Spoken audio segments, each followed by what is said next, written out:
Hello, my name is Philip Khnopp.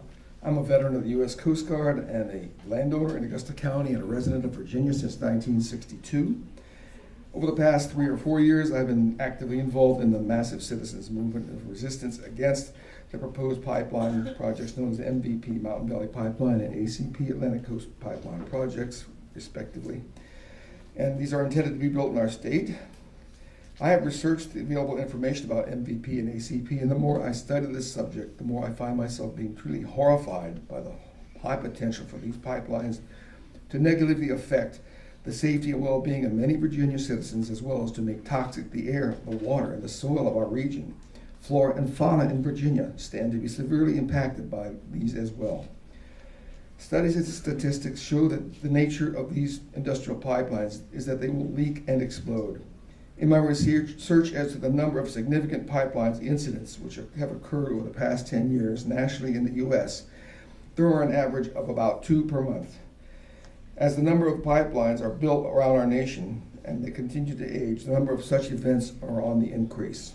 The blast radius of a 42-inch pipeline at 600 psi is 1,100 feet and 2,200 feet in diameter.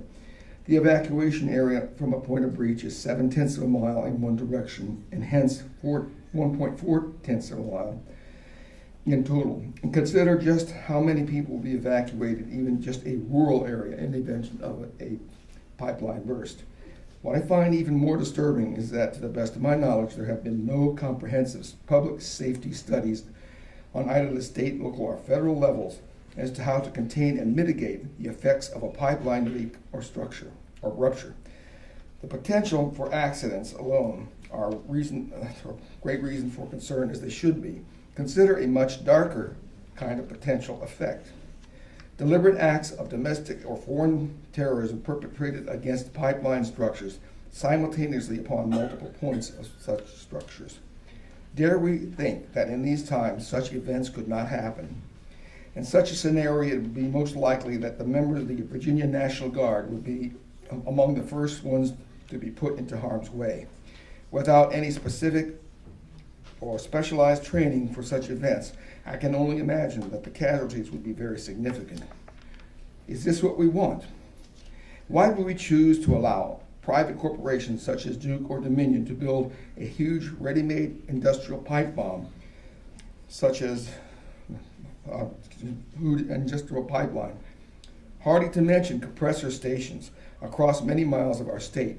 Why would the concept of high profit yields for a few corporate investors justify the potential human tragedy to be a just motivation to allow these projects to be built?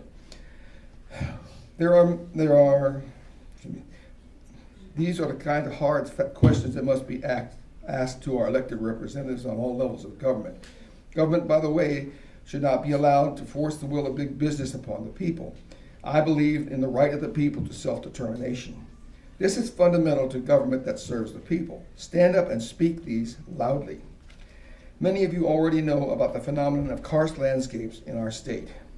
Augusta County, the breadbasket of the South, is also my home and place of residence, and there are many poor limestone areas in this county. Okay. Augusta County, by the way, is the primary headwaters to the James and Potomac rivers. I invite you to go online and study the Sullivan Report. This is a thorough geostudy and analysis of the karst subsoil structures in Augusta County. Study this document and come to your own conclusions. In my personal assessment, karst landscapes are a lousy and dangerous place to build industrial pipelines. I want to remind my fellow citizens that both Duke and Dominion corporations are founded as LLCs, limited liability corporations, and are by their very nature not going to be held accountable for any damages that will eventually occur as a result of these pipeline structures being built in our state. Should they be allowed to be, let's see, on numerous occasions I have heard Duke and Dominion officials repeatedly assuring us that there is nothing to fear from these projects and that everything is going to be just fine. To that I say, just fine. I say that when we hear such claims from these people, we should say back to them, if you are so sure that there is nothing to fear and that these projects will bring absolutely no harm to us, then you certainly won't mind relinquishing your status as an LLC to completely set our minds to rest about this issue. See how they respond when you say this to them. I would like to hear their responses. It is also clear that there are massive regulatory failures in this proposed structure, in these proposed projects. Let me finish. Okay. Yes, please finish. All right. One David Paler was appointed by McAuliffe to head the DEQ, and Dominion paid for him to have a trip to the Masters Pro Golf Tour tournament in 2013. And also, recently, on September 20th, I was in Washington, D.C. to attempt to hear a public hearing at the FERC headquarters, and before I could arrive, my fellow protesters had been forcibly shown out.